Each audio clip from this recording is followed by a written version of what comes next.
Bom dia, meninos.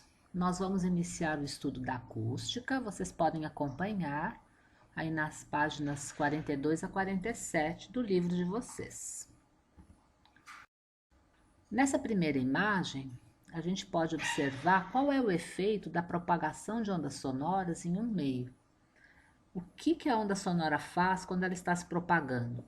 Ela vai empurrando as partículas do meio em algumas regiões, fazendo com que elas se movimentem, e em algumas partes do meio a gente vai observar essas regiões mais comprimidas e em outras partes as regiões mais rarefeitas. Eu vou mostrar agora uma animação. Aqui na animação a gente pode entender melhor o que está acontecendo. Então, se a gente tivesse, por exemplo, um alto-falante ali do lado esquerdo, ele estaria empurrando essas partículas do meio e elas fariam uma movimentação ali para frente e para trás, e toda essa energia estava também se propagando aí para frente. Então, tanto a movimentação, né, a oscilação das partículas, quanto a propagação da onda se dá na horizontal. E quando ambas as movimentações estão na mesma direção, a gente diz que é uma onda que tem oscilação longitudinal. Então, a onda sonora é esse tipo de onda. Quando a gente quer fazer um gráfico para representar o que está acontecendo, a gente pode associar essas regiões de alta compressão do meio como os altos do nosso gráfico, né? E as regiões de rarefação como sendo os baixos. Precisamos lembrar também que a onda sonora é tridimensional. Muitas vezes a gente faz o desenho como se ela estivesse se propagando em uma única direção, mas é só para facilitar, porque na verdade a onda sonora é esférica e ela se propaga ao mesmo tempo e nas três dimensões. Agora, a gente vai analisar aqui alguns exemplos da velocidade de propagação do som em alguns meios. Então, vamos lembrando, né, que a velocidade de propagação de uma onda sempre depende do meio em que ela está se propagando. E no caso do som, no ar, a gente tem uma velocidade média de 340 metros por segundo. Essa velocidade vai depender da temperatura do ar e de outras condições que possam afetar a densidade dele. E assim como também no mar, né, na água, uma água se estiver numa temperatura muito baixa ou muito alta, vai também afetar a velocidade do som. O que a gente observa aí nesses valores é que essa velocidade vai ficando mais alta à medida em que o meio vai ficando mais denso, como é o caso do ferro, né, com velocidade do som de 4.480 metros a cada segundo. Agora, vamos entender aqui um pouquinho como que funciona a nossa audição.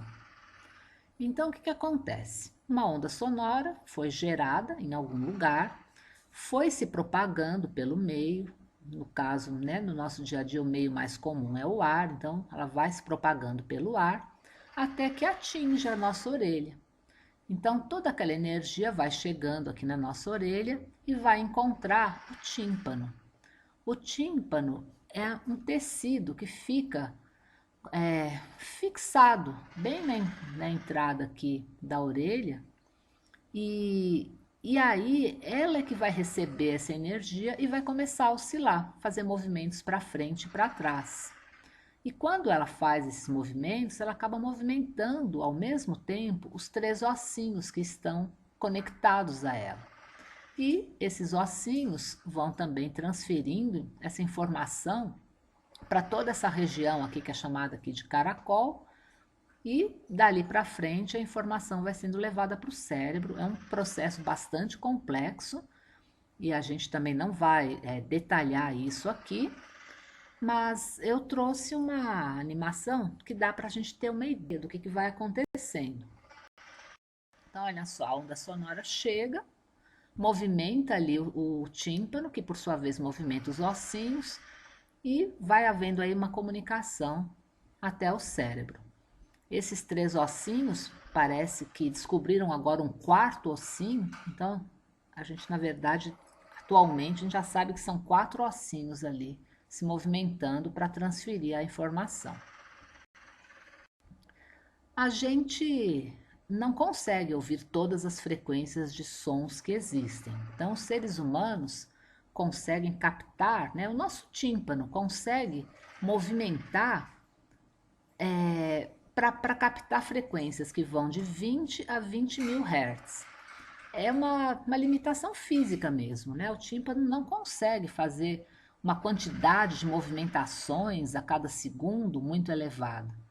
Então a gente, portanto, né, vai conseguir ouvir sons cuja movimentação corresponda a até 20 mil repetições por segundo, que é bastante, né, se a gente for pensar. Mas além dessa quantidade, a gente já não consegue mais, então a gente não identifica esses sons. Então, para o ser humano, o intervalo de frequência que a gente consegue ouvir é de 20 a 20 mil hertz. Sons que são inferiores ao valor de 20 Hz são chamados de infrassons e os superiores a 20 mil de ultrassons. Dependendo do animal, essa faixa de frequências vai mudar bastante.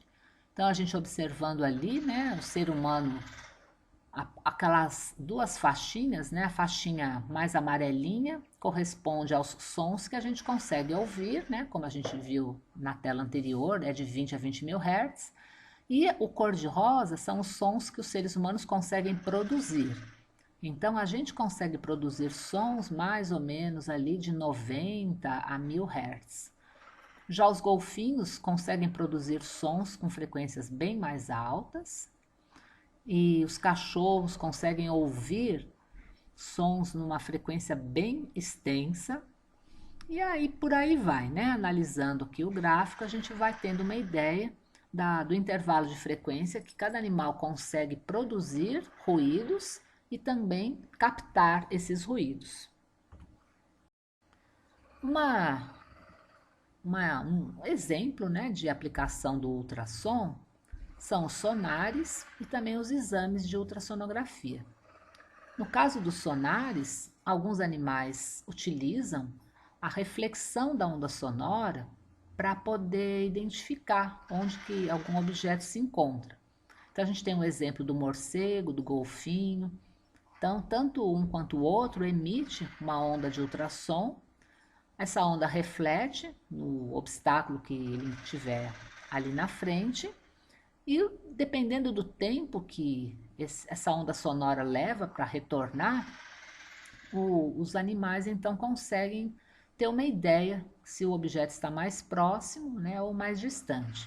Esse mesmo mecanismo também é utilizado em submarinos, navios, de forma que a onda vai, reflete no obstáculo, volta, e como a gente já conhece a velocidade da onda sonora naquele meio, sabendo o tempo que ela gastou também para ir e voltar, a gente consegue estimar a distância que o obstáculo se encontra.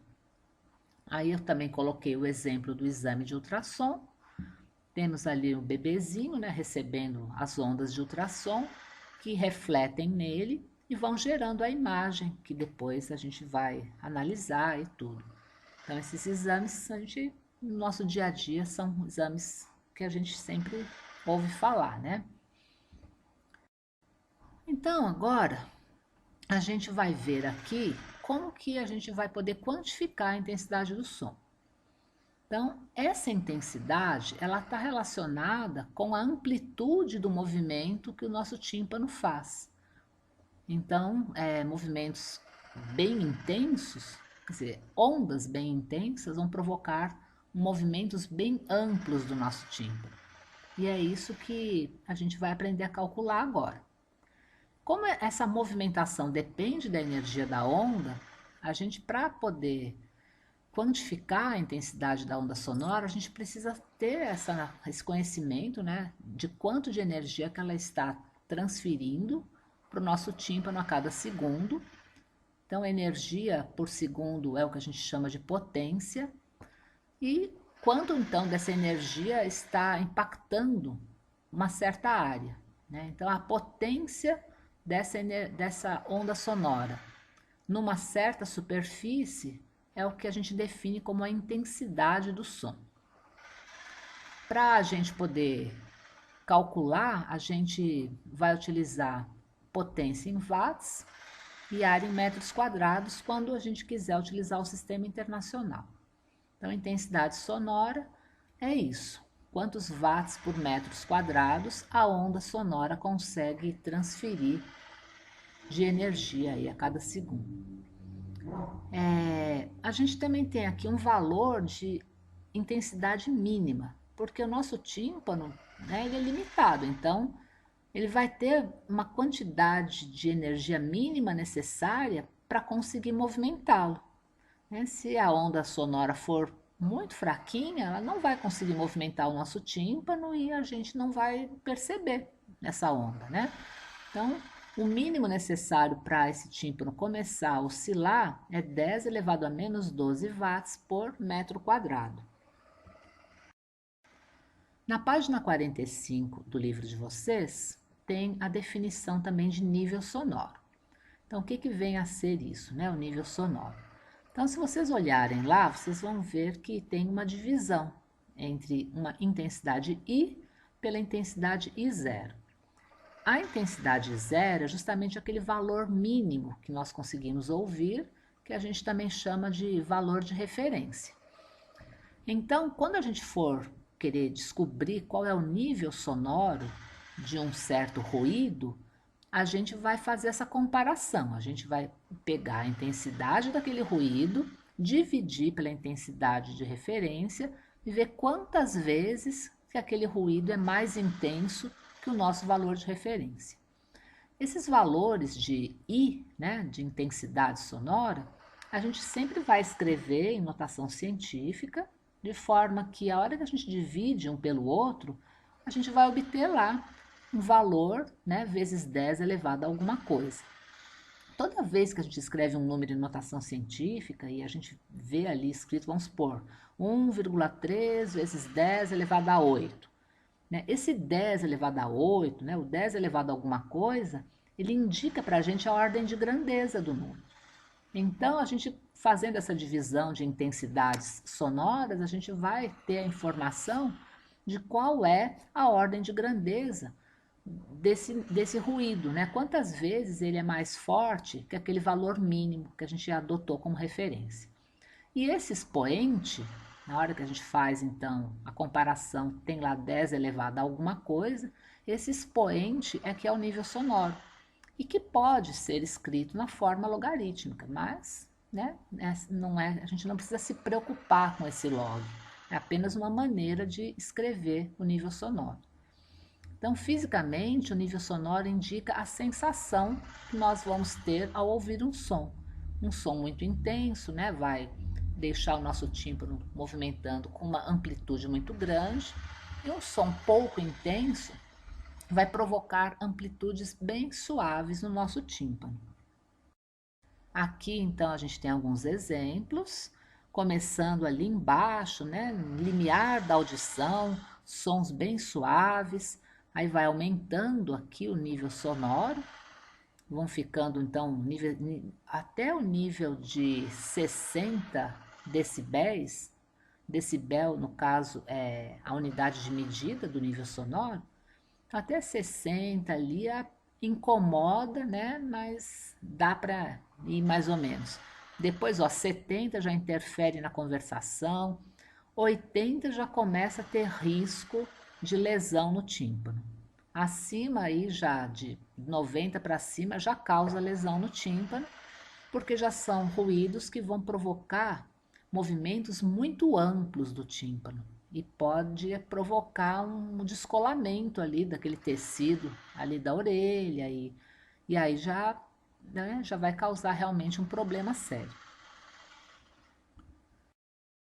Aí um alerta apenas para que todos nós tomemos cuidado com os fones de ouvido, porque os fones não devem nunca estar num volume tal que cubra o ruído externo, né? A maioria das pessoas justamente usa o fone de ouvido para isso, mas é justamente isso que provoca o problema no nosso tímpano. Então a gente precisa tomar cuidado e não deixar o volume alto demais, porque 35%, né, das perdas de audição ocorrem por conta disso, ok?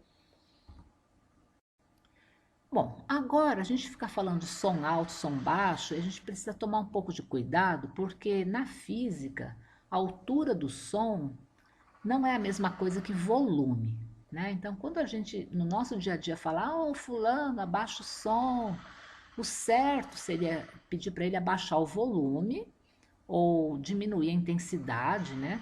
Porque, olha só, para a física, som alto significa som de frequência alta, né? Isso não é só para a física, né? Músicos em geral também falam dessa maneira. Então, um som alto é um som agudo, é um som que a frequência é alta, que você tem muitas repetições a cada segundo. Um som alto, um som agudo, é aquele que faz o seu tímpano oscilar rapidamente, né? Muitas vibrações em pouco tempo. E já o som grave, ele vai provocar uma oscilação de menos repetições a cada segundo, né? Então, o som baixo é o som de baixa frequência, que é um som grave. Vocês observarem na imagem que tem aí, o gráfico, né, tanto de cima quanto de baixo, a amplitude é igual.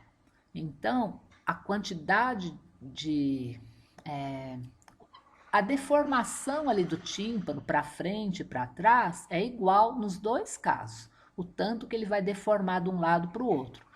A diferença, né, é a quantidade de vezes que ele vai oscilar a cada segundo. Então, na frequência alta, ele vai oscilar muitas vezes a cada segundo. E as notas musicais? Notas musicais nada mais são que diferentes frequências, diferentes quantidades de repetição por segundo que a onda sonora está provocando. E a gente tem lá as 7 notas, né? Dó, ré, mi, fá, sol, lá, si. E quando chega um novo dó, aí a gente fechou ali uma oitava, né? Porque seria a oitava nota. E aí você pode começar de novo, fazer o dó, ré, mi, fá, sol, lá, si ainda mais agudo. E aí se você começar de novo já seria uma segunda oitava. E às vezes a gente ouve falar disso assim, né? Mas o que que significa? Significam só frequências. São frequências que você vai fazendo e à medida em que você vai deixando o som mais agudo, são frequências mais altas. Aqui só um exemplo, né? Para a gente ter uma ideia, né? De qual é a frequência em hertz de uma nota dó, de uma nota lá, quando é a primeira oitava, a segunda.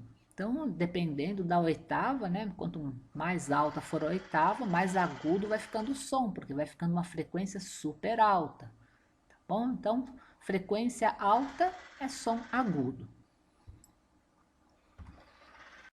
E aí, essa outra tela está mostrando para a gente vários instrumentos musicais e qual é o alcance deles. Então, se a gente olhar a harpa consegue fazer desde sons bastante graves até mais agudos. Então, ela tem um alcance grande. Por outro lado, se a gente pegar uma viola, por exemplo, ela já é limitada ali a uma faixa de frequências, né? A maioria dos instrumentos é limitado numa faixa de frequências, mas tem alguns que têm um alcance maior. E para terminar, a gente vai definir aqui o que é o timbre. Então, olha só, quando a gente vai provocando uma onda sonora, pode ser uma onda sonora que está sendo emitida por um instrumento musical, mas pode ser também a nossa voz mesmo, né? Quando a gente produz essa onda sonora, ela vai vibrar dentro do instrumento ou dentro do corpo, né, de uma pessoa. Essa vibração vai provocar interferência, né, porque a onda vai, reflete, interfere, e aí acaba que, dependendo do formato do instrumento, essas interferências vão provocar ondas de diferentes formatos. Então, assim, por exemplo, quando você ouve uma flauta tocar uma nota Ré, ela vai fazer o Ré de um jeito bem diferente do que um violino faria o Ré.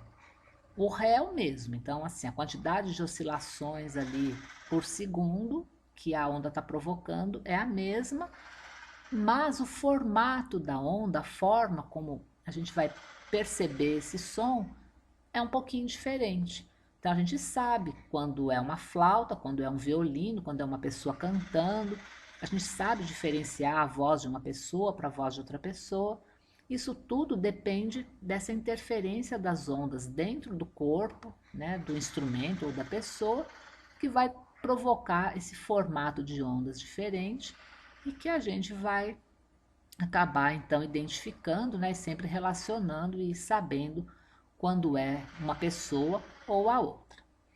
Então, a gente vai encerrando por aqui e a próxima aula da gente a gente já vai começar com os exercícios. Então, bom estudo para vocês.